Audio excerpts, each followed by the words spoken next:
Oh, hi guys.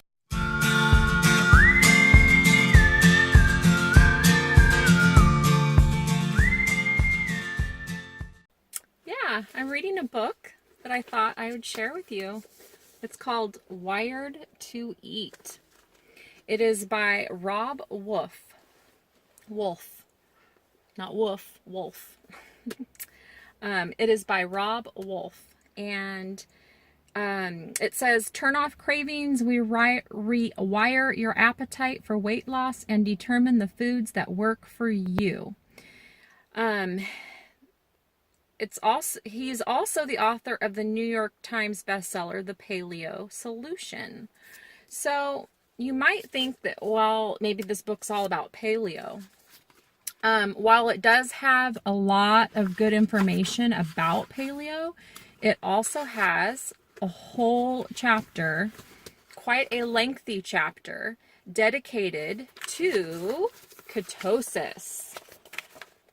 Right here. And it's a really good book. So I highly recommend, if you guys are looking for a good read on health and nutrition and diets and things like that, and how food affects your body and insulin resistance and, you know, just all of that scientific information that, you know, helps you to understand why we do what we do. This is a really good book. It talks about, you know, sleep and health and just what you should be eating, what types of foods spike insulin and glucose, and a lot of issues with digestion and your gut. It's just a really great book, and I haven't read it page for page because it's the first several chapters are pretty, you know, they go into a lot of scientific stuff. It's definitely easy to read scientific stuff, but it's intense. It's, you know, it's got a lot of information. So I like to go back and read and reread pages, and I always find something new. So it's a great book. I definitely recommend it. He definitely recommends ketosis, and he explains how doctors are afraid of ketosis, how, you know, they think, oh, it's, you know, it's like ketoacidosis. It's the bad, you know, your blood can go too far in ketones and you could become, they call it ketoacidosis, which is an unhealthy and dangerous condition, which can happen to diabetics. But at the levels that we do, you know, our ketosis, it's healthy levels. And you know, he just explains that and talks about that, how doctors weren't really taught that, you know, in depth, and a lot of them are afraid of it. So it talks about that. He goes into how, you know, ketosis is so good for so many different conditions that we face, cancer, diabetes, you know, just talks about all these conditions and diseases that we are reversing because people are doing this diet. And, you know, he even mentions, I don't understand why doctors aren't prescribing the ketogenic diet to every diabetic, as well as fasting, intermittent fasting. He talks about that as well. So he offers a paleo type diet plan, even with food options, with shopping list options, with menus and everything. And then he offers a 7-day carb meal plan. That's to see what level your carbs are at. And then he offers a 30-day reset.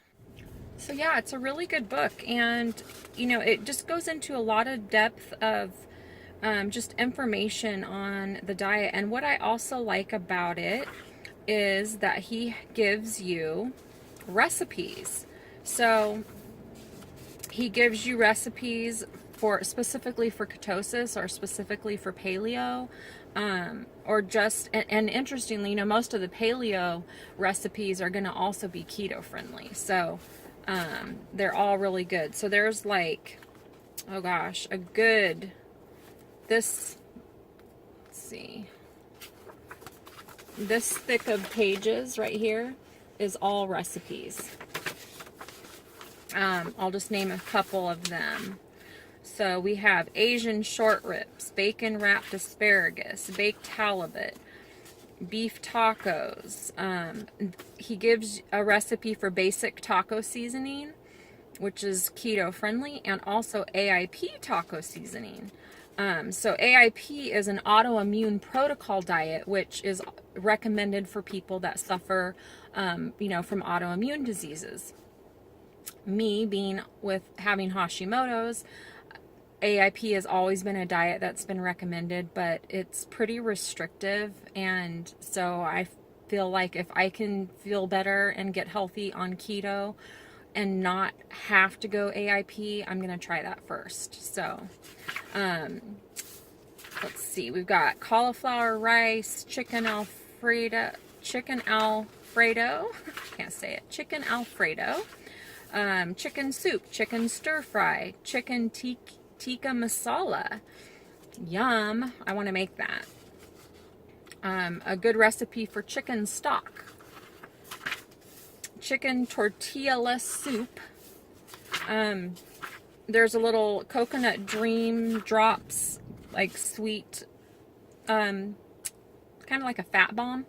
There's one that you can make it chocolate mint, chocolate bacon drops. I don't know about that. No. Creamy chicken and vegetables. Fish packets with lime coconut sauce. That sounds really good. That sounds really, really good. I'm hungry. Flank steak, garlic cilantro shrimp. So it has a lot, there's tons more, but it just has great recipes. So if you want a book that is going to give you tons of great information as well as some recipes that you can actually put into action, I highly recommend it. There's a chart here. It gives you a chart of all the foods that you could buy. So it's nice that it has some charts, especially if you're brand new and just getting started. But yeah, it's a great book. So I recommend that you check it out if you can. It's called Wired to Eat. So yeah, anyway, that's what I'm sort of reading right now. I had mentioned in a couple of videos that I am hungry a lot lately, and so I've definitely been eating more. And I also finished off those peanut butter pancakes that I made, and I'm wondering if those are sort of not agreeing with me so much. It could be the almond flour, because it does have quite a bit of almond flour in it. But I've just noticed that my stomach is super bloated. And, I noticed this last time at Thanksgiving and Christmas when I had made desserts with almond flour. I also was bloated, so I'm sort of thinking that almond flour might not like me. So I might have to back off on the almond flour for a little while and see how I do. Because I actually noticed too, because I'm so bloated, I was up a pound, which does not make me happy. But I do know that I'm bloated, so I know that it's not necessarily fat weight gain. It's inflammation and probably some water gain. So I'm going to tighten up the reins, the keto reins. I'm going to go back to some pretty basics because I have 7 days till my October 23rd 3-month anniversary weigh-in, and I want to hopefully have results, especially to share with all of you. And I just don't want to be bummed out because I'm very easily mentally affected by the scale, which I know I shouldn't be because I've already lost quite a bit, and I also have lost several inches. So there's definitely non-scale victories there either way, but yeah, I'd like to definitely see more results, because I don't weigh in every week like some people do. And I'm not sure if I'm going to. I might start weighing in weekly. I just wanted to make sure, it's just my brain saying, you can't do this. You're going to fail. And so I am scared of failing. So I think that's what's holding me back from just doing weekly weigh-ins, because I don't want to see that failure in that number. I know I'm a slow loser, so I don't lose weight very slowly. So yeah. So anyway, that is what I am going to be doing. I'm gonna tighten the reins up.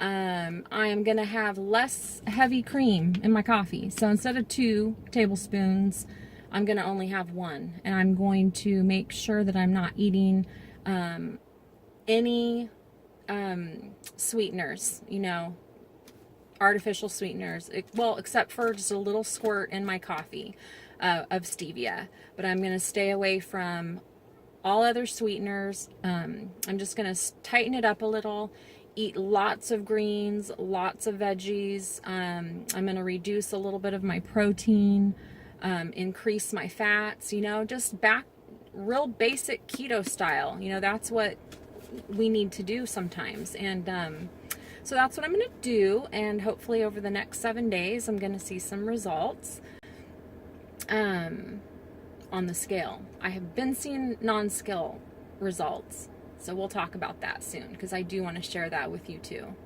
But yeah, so that's what I'm doing this week. That's my goal for this week. Also increasing my water intake, lots of water. That is one of my downfalls. I do not like to drink water, so it's a struggle. So what I've been doing is just water with a splash of lemon juice in it. You know, I have the Mio drops that I always have loved, the black cherry, but I want to try to stay away from the artificial sweeteners and see if that helps. So I'm going to just go with the lemon juice, just a little teeny splash of it, and see how that goes.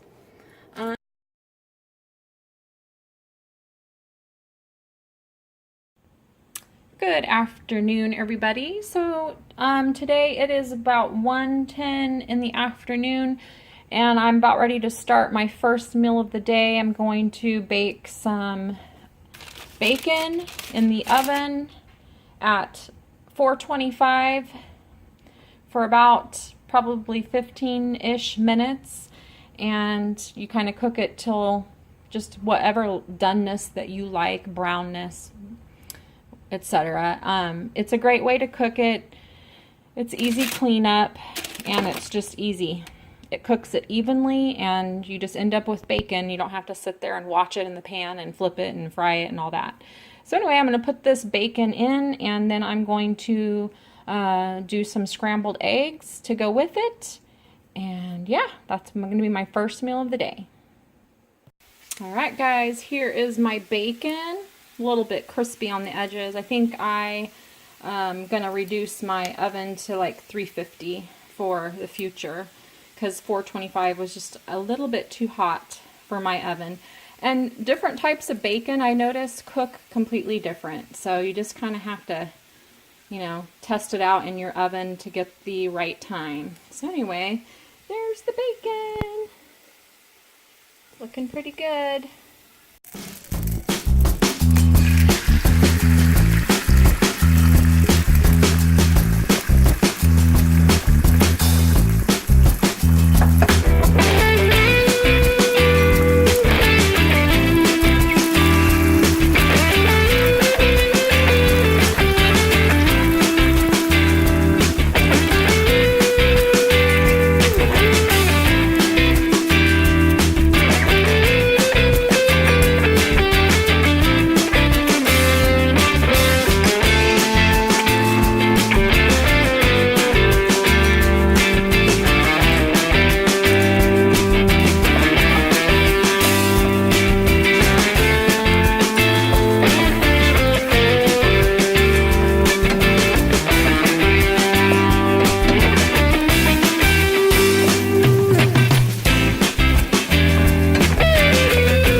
right, guys, so it is 2 o'clock. It took me a while to get everything done because I kept getting interrupted. So here's my bacon and eggs. I kind of scrambled them a little. I have just a few drops of reduced sugar ketchup and a couple drops of sriracha. So here's the reduced ketchup that I use. And sriracha, just a few drops, just to give it some spice and some flavor. So I'm gonna go eat this and we're gonna get on with our day. So for my last meal of today, I am having a chicken bacon salad from McDonald's with their balsamic vinaigrette dressing. And that's what I'm gonna have for dinner. Talk to you later.